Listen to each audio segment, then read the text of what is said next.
Hello, Roya. Hello, Kate. From inside a rather echoey Westminster Abbey, we have been very kindly allowed in before opening hours, so it's just us here, before scores of visitors arrive for our own private tour of one of the most important buildings in royal history. It really is an extraordinary setting and amazing to see it completely empty. We have it just to ourselves because, of course, this is a place for worship, for celebration and ceremony, and many of Britain's most significant historic moments of the past 1,000 years have happened here, and we've been here for a few, Kate, haven't we? We have, yeah. And inside this building, I mean, it's probably the one building that signifies that relationship between the royal family, the nation, the church, all in one place. It's known as a house of God and a house of kings for very good reason. And queens. And queens, because this is where it all happens, where they're crowned, where the funerals are held, where some of the major weddings have been held. Prince and Princess of Wales in 2011. Most recently, King Charles III being crowned alongside Queen Camilla. And we've been here for some of the recent ones, but of course the history goes back a very long way, and I think that's part of the majesty of this building, that you have that stretching ahead and behind, like the royal family itself, that kind of sense of stability, but embodied here in a physical place. I like what you've done there, stretching ahead and behind. It's true, and actually looking down the nave and up to the high altar and remembering that scene last May when it was all blue and yellow. Do you remember we Yes. had that amazing preview tour of the Abbey before the coronation, and we were like, oh, look, it's the blue and yellow, and everything was going on with Ukraine, and actually we were reminded that actually no, it was history, and that was the same colour scheme that the Queen had for her coronation. But just being here and sort of, as you say, remembering that link between the crown, the church, the state, it's all tied up here in the Abbey, isn't it, for those big historic moments. And just remembering the coronation, actually, when we walked in, there was something that you couldn't tell from watching it on television, which was that smell that hit you of all the flowers that Charles had insisted were put in here. And you had the kind of floral display that was sort of tumbling over the back there. And just the smell was extraordinary, the fragrance of all the flowers. And they had that kind of sloping platform that went up to make it easier for the King and Queen to walk up and back down. They had a special carpet laid down with a weave which had no friction, so that the coronation gowns wouldn't snag as they walked back down the aisle. So every single element of it was planned. Perfection. The great thing about that morning, Kate, was that we had to be here very early, didn't we? A few hours before it all kicked off. But the brilliant thing about that was I walked around the Abbey a fair amount just to check out who was sitting where. And you started to feel the difference in history and tradition and how different it felt to, obviously you and I had watched the Queen's coronation from 1953 on the TV, and obviously the Abbey was completely transformed. There weren't as many people, there were far fewer people in the Abbey. It was still absolutely packed. For Charles's coronation. But as you walk around, instead of, thousands and thousands of sort of peers and peeresses and from the UK, there was Lionel Richie. Charity workers. Lots of charity workers. Anton Deck got a cheer when they walked past, remember that? Deck, they were in the North Transept. It was a bit like a cocktail party in the North Transept. There was all sorts going on. It was a sense of a wedding. It felt really, celebratory. Joyful. It did. And you're right, it was would have been completely different for the late Queen's coronation, where they had basically scaffolding in to cram about 8,000 spectators in for that event. Now, there's only about 2,000, a little over 2,000 for the King Charles III coronation, so quite different. And I think the spectators back in 53 wouldn't have been allowed to walk around. I think they had to stay there for hours and hours. They had to keep their sandwiches. No nipping to the loo. Sandwiches and like sweets we did. in little pockets, didn't they? And under their coronets. There was that great sense that, right down to the music, it felt like it was a wedding. It felt like Charles had a hand in it. It was also that ceremony, the coronation ceremony. It was also a marker of the evolution of the king's and the monarch's approach towards faith. Because, of course, the coronation is an enactment of, the anointing of the king, that notion of the divine right of kings and queens to be supreme governor of the Church of England and the hand of God sanctioning their reign, essentially. But it was the first time in a coronation, wasn't it, that leaders from other faiths had been actively involved in proceedings, and Charles was very keen to make sure that it felt like a multicultural, very multi-faith service. Yeah, very different. Which marked a change, I think. And I thought it was interesting that, in the house of God, in the house of the Protestant faith, that was something he was very important to convey. Yeah, particularly because years ago there was a lot of talk, wasn't there, about that he would be defender of faith, not defender of the faith. But of course he was, when it came to it, defender of the faith, the Anglican Church, that is. Having said that, he did bring all those other religions into it. So we had leaders of the other faiths that were here for that occasion.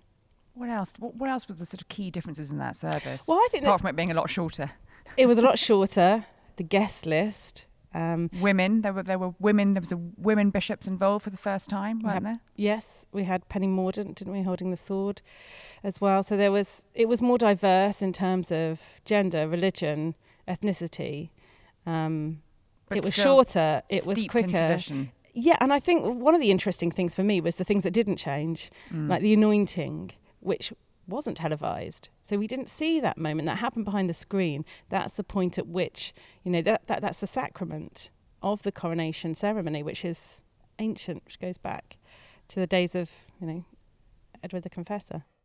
Having watched King Charles and Queen Camilla be crowned right up there, shall we make our way up to the famous Cosmati pavement? Let's go and have a better look. Let's go and have a look. So here we are at the high altar, the Cosmati pavement that was laid down in 1268 by order of Henry III. Tell me more, Kate. Well, the pavement belongs to a type of inlaid stone decoration known as Cosmati work, hence Cosmati pavement. See what they did there? I see what you've done there, yes. Yeah. 24 feet by 10 inches square. There are 3 damaged inscriptions formed of brass letters which refer to the end of the world, calculating that it will last for 19,683 years. So you'd have to do the sums as to how long we've got left, I suppose. Let's not do that. Shall we talk a little bit about the history of this magnificent building, Kate? Absolutely. And its origins and its links with monarchs of the past? Absolutely. It was rebuilt in its current Gothic style in the 13th century by Henry III. But before that, Kate, tell us a little bit about the history. In the 1040s, King Edward, later King Edward the Confessor, established his royal palace by the banks of the River Thames. Close by was a small Benedictine monastery founded under the patronage of King Edgar and St. Dunstan around 960 AD. And the monastery Edward chose to re-endow and greatly enlarge, building a large stone church in honour of St. Peter the Apostle. So that church became known as the Westminster, which is where we get Westminster from, which we're now the seat of Parliament in London. But that was known as Westminster to distinguish it from St. Paul's Cathedral, which was known as the Eastminster. See what they did there in the City of London. Unfortunately, when the new church was consecrated on 28th of December 1065, the king was too ill to attend and died a few days later, but his remains are entombed in the front of the high altar here. And I think I'm right in saying, Kate, that since 1066, famous date for us, Battle of Hastings and all that, all British monarchs, except 2, Edward V and Edward VIII, have been crowned at the Abbey. So William the Conqueror first... He was crowned here on Christmas Day in 1066. Yeah. And one of the peculiar things about the Abbey, like what I've done there, is that it's known as a royal peculiar. And a royal peculiar, what's that, you may ask? Well, it's different from most other churches that fall under their diocesan jurisdiction. Yeah. The sovereign, the crown, is responsible for the Abbey. So the king technically oversees all things Westminster Abbey, although, of course, there's a dean and lots of people who really are in charge. And it all has to be signed off by the Privy Council, doesn't it? If it's a peculiar, it all has to go through that channel. It's got special privileges. Every time we come here, Kate, and you and I come here now and then for great occasions of state, the Princess of Wales, of course, has had her Together at Christmas Carol service here for the last few years. When you walk in, you can't, I don't know about you, but I find I sort of can't help but feel very sort of immersed in the history of this place.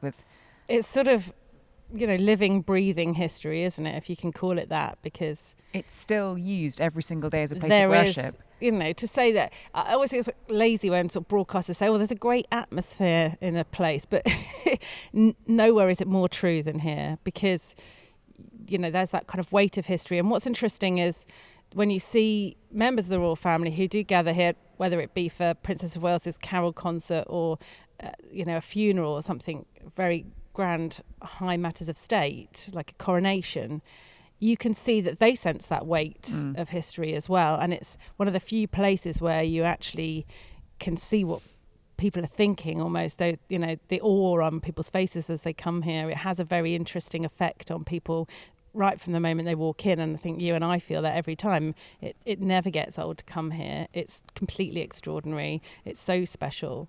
And that history is everywhere. Everywhere you look, you've got that sense of the past.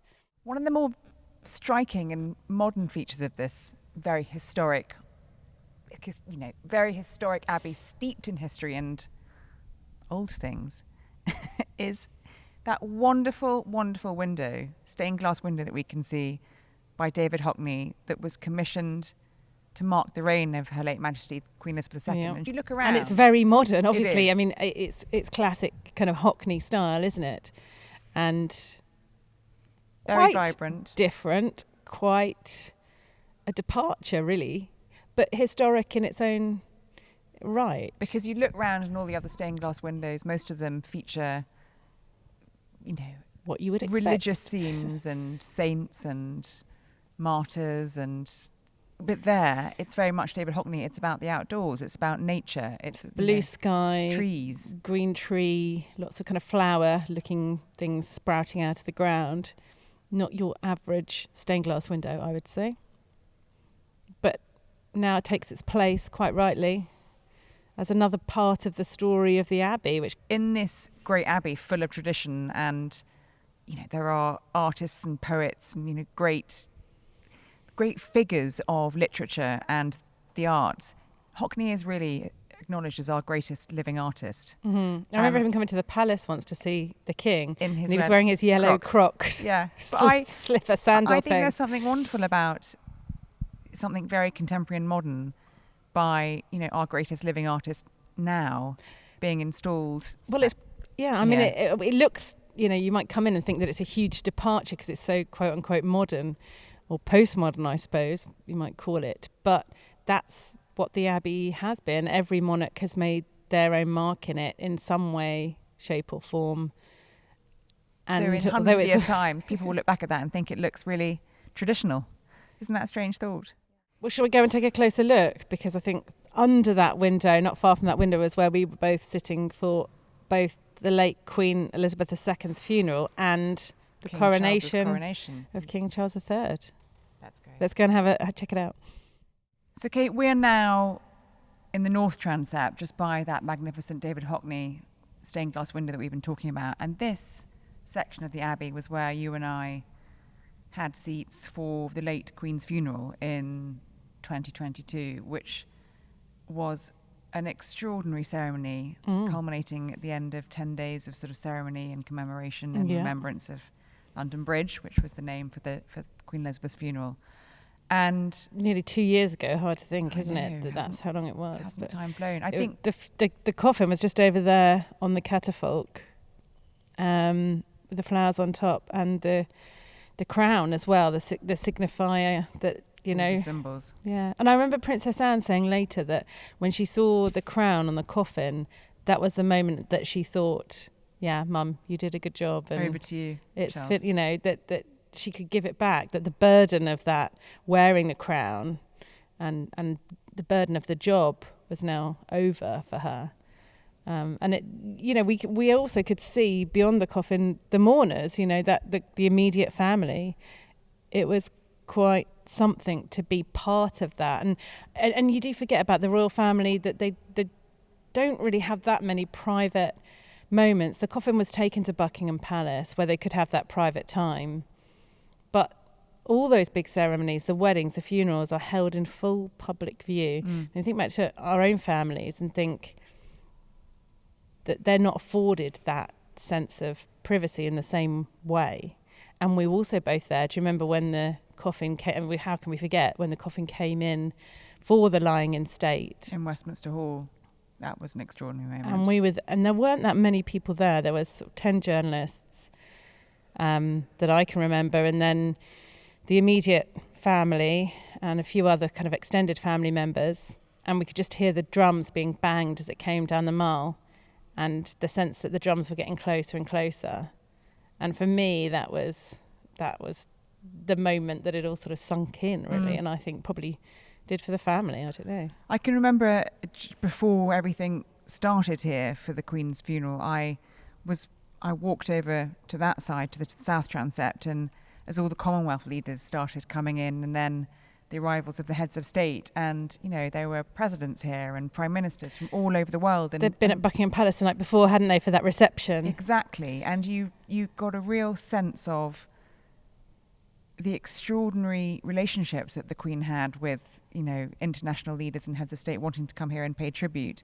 But again, that feeling that this was the moment that the nation and the world and the Commonwealth could say their proper goodbyes. And end of an era as well. It wasn't just about one person's funeral in a way. It was the end. It marked the end of the only reign that most people in the country and the Commonwealth had ever known. Unless you'd have to be quite a good age to have recalled the King George VI's reign, for example.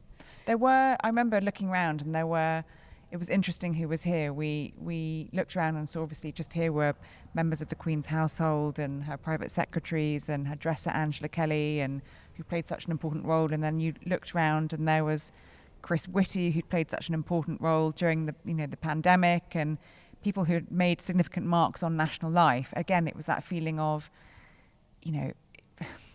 bringing all those different people together to pay tribute to someone, as you said, who was pretty much the only head of state and head of nation that most of us and most of them had ever known. Japanese emperor and empress, people from all over the world. And there's something about the Abbey, because of course the funeral then moved on to Windsor and to St George's Chapel for a much, I say low key, it wasn't really low key, but that was the private time, wasn't it? More, wasn't it? Ceremony. Yeah. Far fewer people there. The sort of final act of the final journey, where she was buried. But Westminster Abbey was and is the sort of marker of the big state side of those occasions. That was a state funeral, and it sort of heralds that moment that the entire nation, obviously people watching at home on TV and around the world on TV, see the Queen coming in for that final journey, and the Abbey just feels like a marker point for that. Absolutely. I remember the build up to the funeral as well. Like you say, we'd had the queue, the now famous queue with people queuing, overnight and for days in some instances to see the Queen lying in state. And then when the invitations actually went out for the funeral, some people were quite surprised to get them.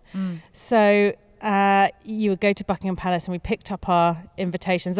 Members of the press, we sort of expected that, we'd be there to document this historic occasion. But the guest list was interesting as well. I remember being in Selfridges because the invitation said you had to wear a black hat. Yes. And I thought, I have a couple of hats, but not a black one. So I went to Selfridges to try to buy one. Of course, everyone had been there before me. And I was with Tanni Gray-Thompson, the Paralympic athlete. And she was also looking for a black hat because she was surprised to have been invited. And, obviously as a key person from British life, there's no real surprise to anybody else. But there was this last minute kind of dash. Apparently Princess Beatrice had been in beforehand looking for a number for a milliner. And that kind of, there was excitement's the wrong word, but there was a lot of build up to that funeral. I've got my order of service still, and I look at it. I've put it in a sort of plastic sheet and I still look at it and think, I can't believe I was there for Queen Elizabeth's funeral. It was a moment, wasn't it? It was huge. When you think that you and I have been doing this job for quite a long time, and reign change is such a momentous occasion historically for the nation, for the institution of monarchy, and to be there at that moment, sort of, that felt like, of course, Charles had become king the moment that the Queen passed away, but that was the moment that it felt like, it's one of the moments that I felt I was very privileged to do my job, because one of the most, it still surprises me almost on a daily basis that this job kind of opens doors to places I would never normally have access. apart from through this role. So it was a privilege, real privilege.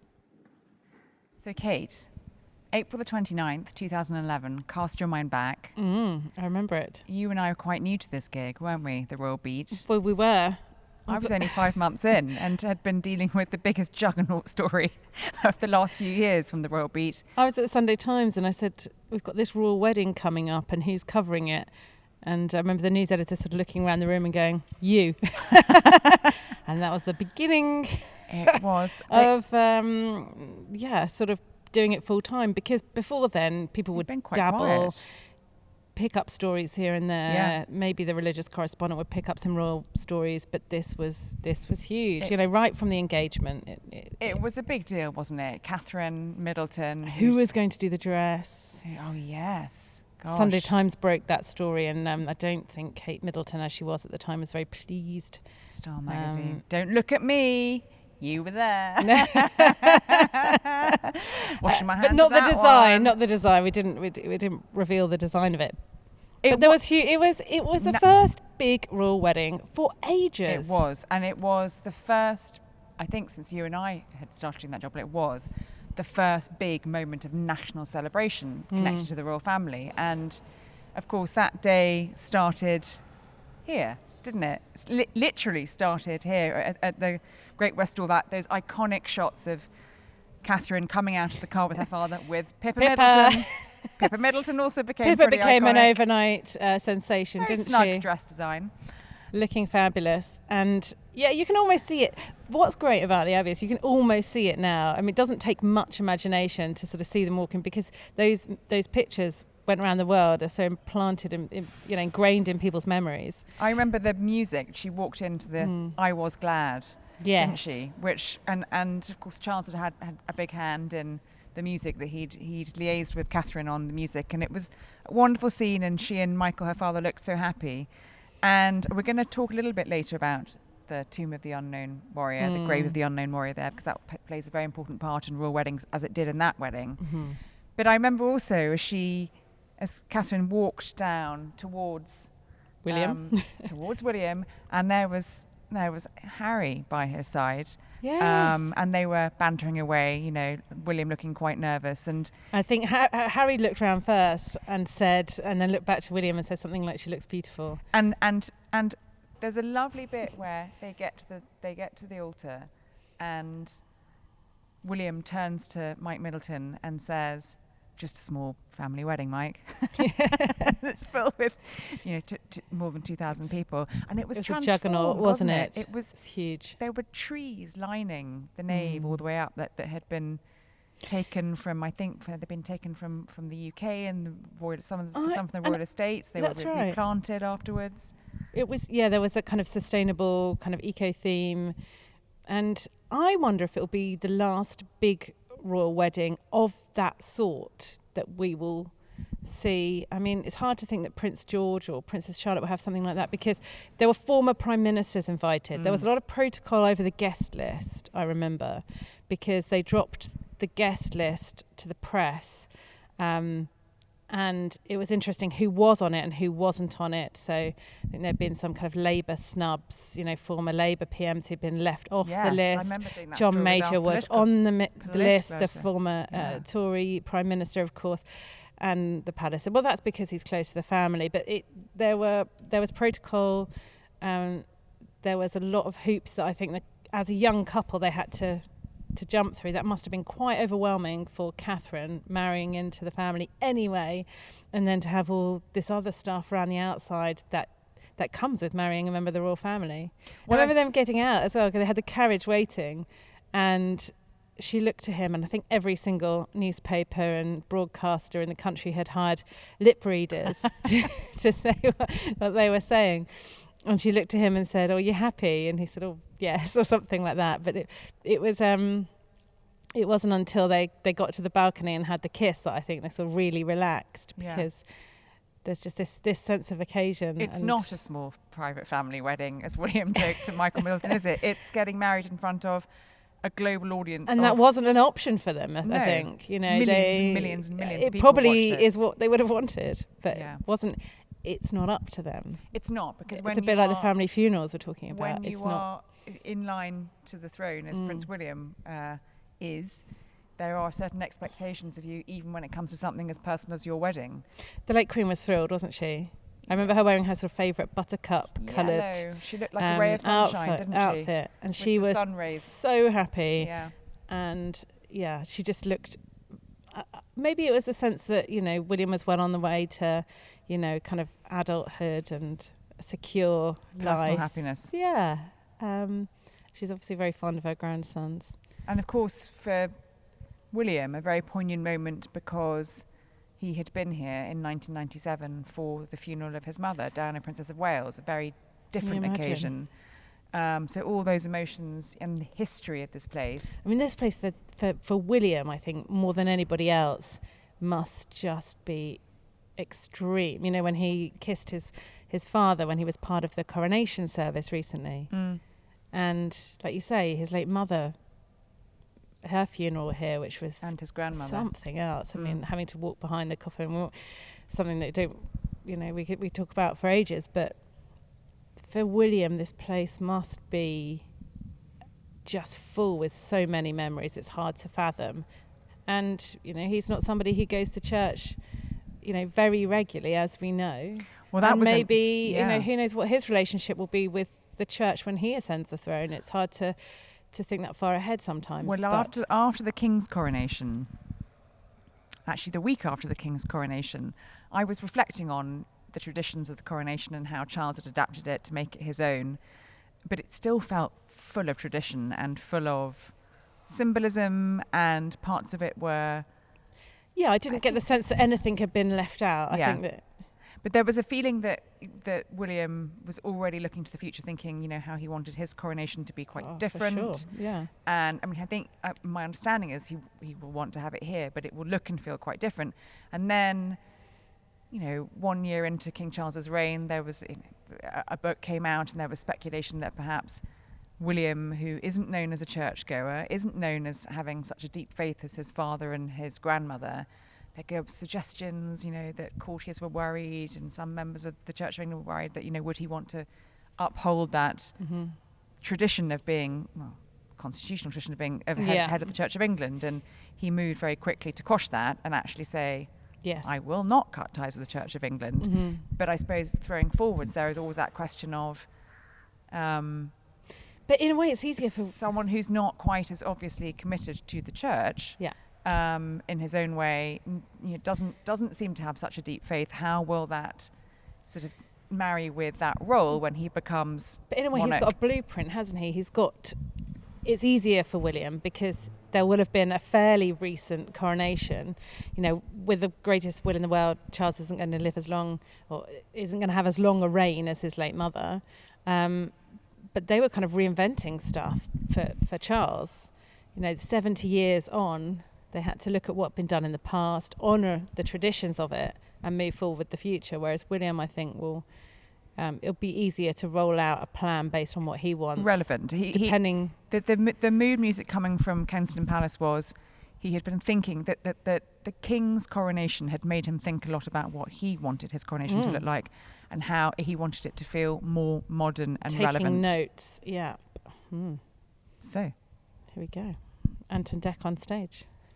Or whoever's going to be relevant at that point when he's king. How dare you? Anton Deck forever. So, of course, for these big moments that we've been talking about, the state occasions, the weddings, the funerals, for something like William and Catherine's wedding in 2011, there was an estimated more than 30 million people just here in the UK watching it. More than 160 million people with their eyes on the Abbey watching it on television around the world. Worldwide. So for those big moments, the Abbey really does become a really important symbol of the UK and history. Well, yeah, and you think back to 1953, the late Queen's coronation, that was one of the first televised moments that people watched.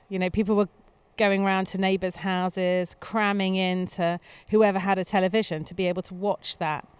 And, fast forward to Princess Diana's funeral in 1997, And the estimates are something like 2 billion people watching it around the world. I mean, I don't know how they come up with these figures, but it's easy to imagine that 2 billion people would have watched it at some point.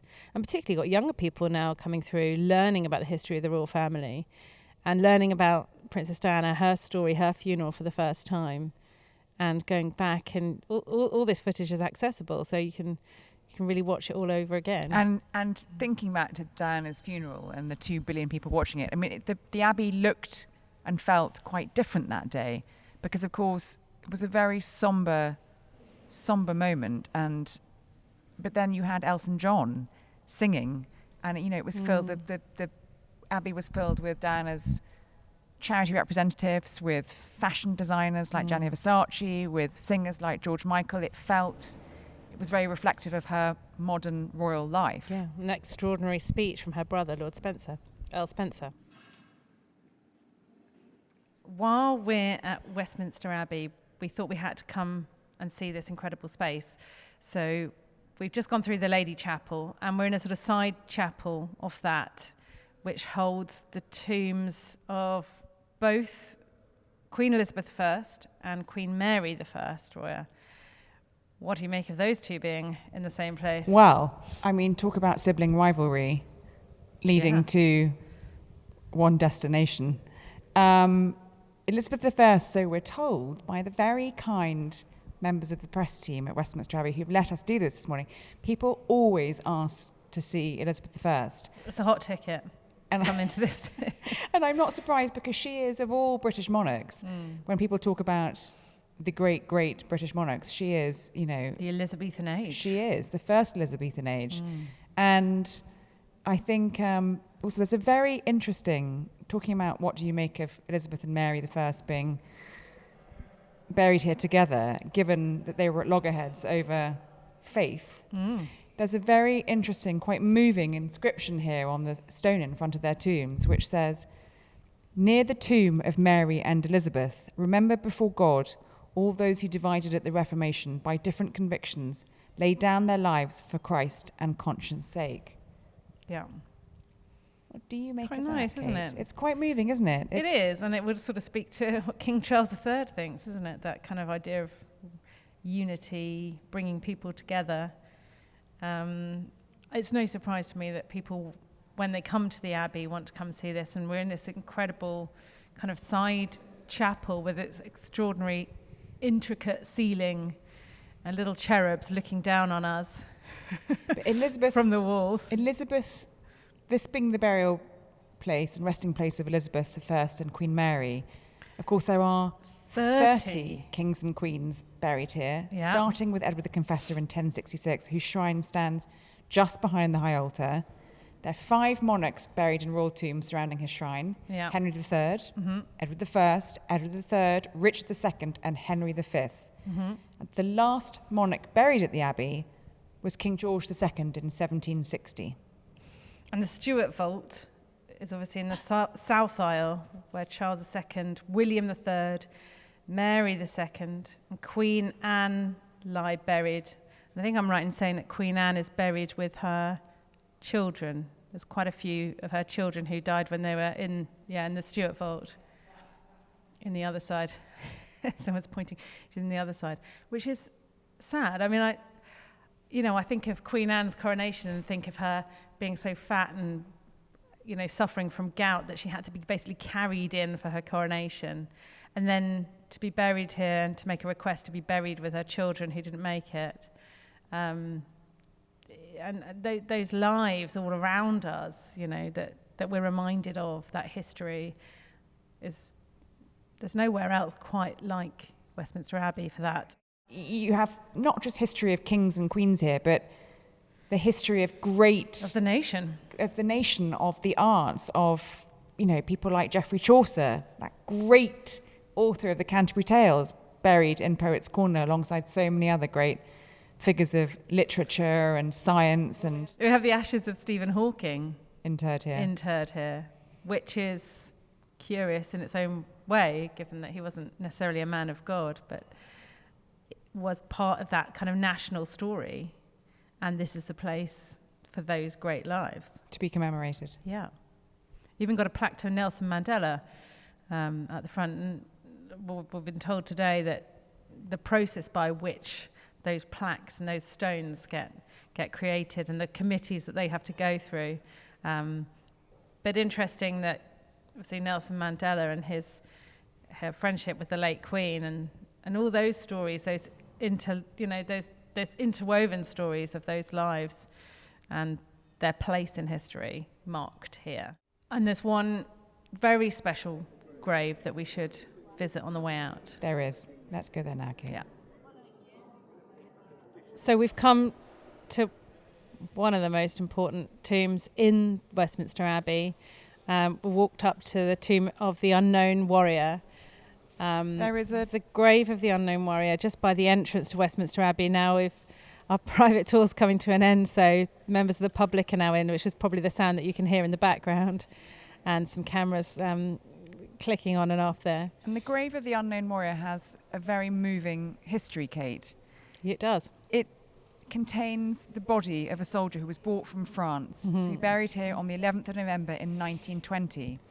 And the grave contains soil from France covered by a black slab of Belgian marble from a quarry near Namur. It says, beneath this stone rests the body of a British warrior unknown by name or rank, brought from France to lie among the most illustrious of the land and buried here on Armistice Day, 11th November 1920, in the presence of His Majesty King George V, his ministers of state, the chiefs of his forces, and a vast concourse of the nation. So the grave of the unknown warrior, the history of that was from the morning of the 11th of November 1920. The coffin was placed by the bearer party from the 3rd Battalion Coldstream Guards on a gun carriage drawn by 6 black horses of the Royal Horse Artillery. It then began its journey through the crowd-lined streets, making its first stop in Whitehall, where the cenotaph was unveiled by King George V. The king placed his wreath of red roses and bay leaves on the coffin, and his card read, "In proud memory of those warriors who died unknown in the Great War, unknown and yet well known, as dying and behold, they live. George R.I., November 11th, 1920. And there's actually amazing footage of that. I remember a few years ago looking back at that footage, and it's very moving, it's very still, and it reminds you of the relationship between monarch, the royal family, and the armed forces. That's right, and all the sacrifice that was made in the name of the country. We've talked a lot about royal weddings during this episode, and there is a lovely moving tradition associated with the grave of the unknown warrior and royal brides. That's right. Started by Queen Elizabeth, the Queen Mother, in 1923, when she married George VI. On her way into the Abbey, she walked past the grave and set down her wedding bouquet on the grave in memory of her brother Fergus, who died at the Battle of Lewes in 1915. That's right. So she went up to get married without the bouquet because she placed it here in memory of him. And the tradition since then is that every royal bride who has married at the Abbey or elsewhere have either laid their wedding bouquets on the grave or have sent their bouquets afterwards to lie on the grave in memory. And it's become, well, Princess Diana as well, who got married at St Paul's, her bouquet came here. And obviously the Princess of Wales now is, her bouquet came here. And in COVID as well, the late Queen, Elizabeth II, paid an act of remembrance here as well. It's one of the standout moments or pictures from that COVID era of the pandemic, where she came to pay her respects here. And most recently, I remember the Japanese Emperor and Empress came to lay a wreath here and to see this, pay their respects, really, to commemorate all those who've lost their lives. That centenary you mentioned of the Queen marking the centenary in 2020, the grave of the unknown warrior in 2020, of course, during the pandemic. I was here for that moment with the Queen, with the late Queen, and it was one of the most moving days I can remember doing this job. It was in November 2020, and it was the first time the Queen had actually left Windsor since the outbreak of the pandemic in March 2020. And left the bubble. the Queen felt that marking the centenary was so important, she couldn't be missed. So special protocols were put in place, and the Queen came on her own here with the Dean, with her equerry, with her piper.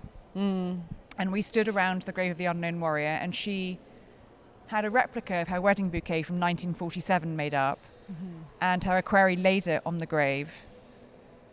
As she stood here, all in black, we saw her masked for the first time, and her piper played a lament from up there, from the choir screen, and it was incredibly moving. And actually now, just remembering it, the hairs go up on my arm still. The acoustics of this place are extraordinary. You're sort of probably picking up some of that as you listen to this, actually, with the people, the hubbub in the background. It was a very moving moment, and one of the images from the pandemic and one of the images from the Queen's reign that I remember. It was very humbling, wasn't it? I think she was. It was an extraordinary moment to witness, and again a reminder of the importance that the royal family and the monarch places on remembrance. And the Abbey, I think that the fact that this is a place where the great and the good are buried. You know, we've talked about all those big names. We talked about the kings, the queens, you know, those leading poets and scientists, Nelson Mandela, all those big names that are buried here and commemorated here.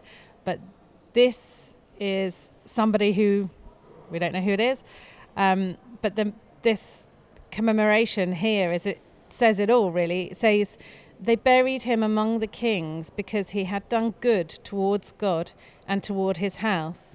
In Christ shall all be made alive. I think that's a very powerful, fittingly moving way to end what has been quite an historic episode, Kate. It has. It's been a real pleasure to be here. A little walk through history.